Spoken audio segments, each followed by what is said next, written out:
Sejarah Sarkodina.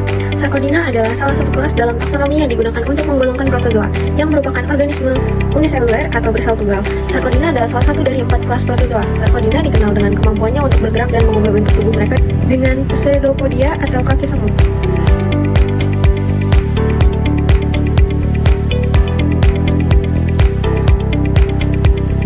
Selanjutnya yaitu ada pengertian dari Sarkodina. Sarkodina merupakan organisme yang melayang ataupun menjalar, walaupun pada beberapa anggota ada yang sesil atau menempel pada substrat. Beberapa Sarkodina mengalami perkembangan sebagai flagellata dalam siklus hidupnya. Sarkodina bergerak menggunakan pseudopodia.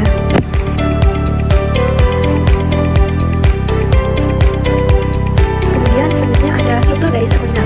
Di sini yang bulat sebelah kiri ada vakula badan nyuat, yang tengah ada vakula makanan, selanjutnya yang sebelah kanan vakula makanan ada inti, bagian hitamnya ada sentriol, kemudian di luarnya ada plasmolema, kemudian terdapat ektoplasma, endoplasma, dan pseudopodium.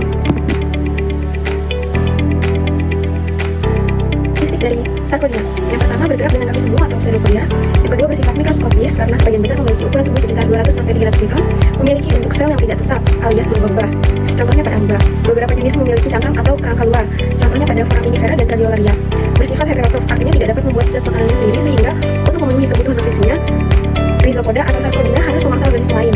Hidup mereka secara bebas soliter atau berparasit. Memiliki vakula makanan yang berupa rongga untuk mencerna makanan, memiliki vakula kontraktil yang berfungsi untuk membuang sisa hasil metabolisme dan untuk mengatur tekanan osmosis tubuh.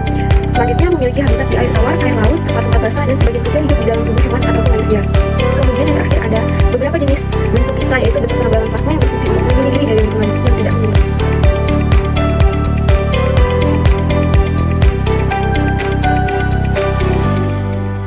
Sarkodina bereproduksi secara aseksual dan seksual.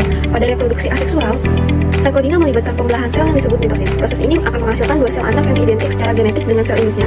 Kemudian pada reproduksi yang seksual, terjadi ketika kondisi lingkungan kurang menguntungkan. Reproduksi seksual melibatkan pertukaran materi genetik antara 2 individu melalui konjugasi atau pembentukan gamet.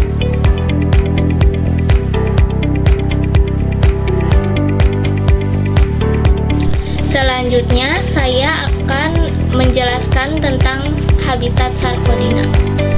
Sarkodina hidup di air tawar, air laut, tempat-tempat basah, dan sebagian ada yang hidup dalam tubuh hewan atau manusia.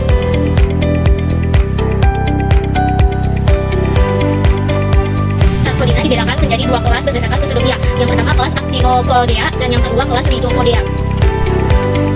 Kelas Actinopodea terbagi menjadi 3 ordo, yaitu Helioflagellida, Heliozonida, dan Radiolaria. Kelas Rhizopodea terbagi menjadi 5 ordo, yaitu ordo Proteomyxida, ordo Mycetozoida, ordo Amebida, ordo Testacida, dan ordo Foraminifera. Selanjutnya ada peranan Sarkodina, yaitu pemangsa mikroba. Sarkodina adalah pemakan mikroba dalam lingkungan air tawar dan air laut. Selanjutnya ada dekomposisi. Sarkodina berperan dalam penguraian materi organik yang mati di lingkungan air. Dan yang terakhir sebagai indikator kualitas air. Keberadaan atau pelimpahan Sarkodina dalam lingkungan air digunakan sebagai indikator kualitas air. Yang terakhir ada klasifikasi Holodita. Klasifikasi Holodita menjadi 2 kelas, yaitu Bamiae dan Floridae. Bamiae halus berbentuk benang, cakram atau pita dengan tidak ada percabangan yang beraturan. Berkembangbiakan secara vegetatif dengan monospora yang dapat memperlihatkan gerak ameboid. Pembiakan secara seksual dengan oogami. Dalam golongan ini termasuk suku Gamiaceae yang membawahi antara lain ganggang tanah, Porphyridium cruentum. Yang kedua, Floridae.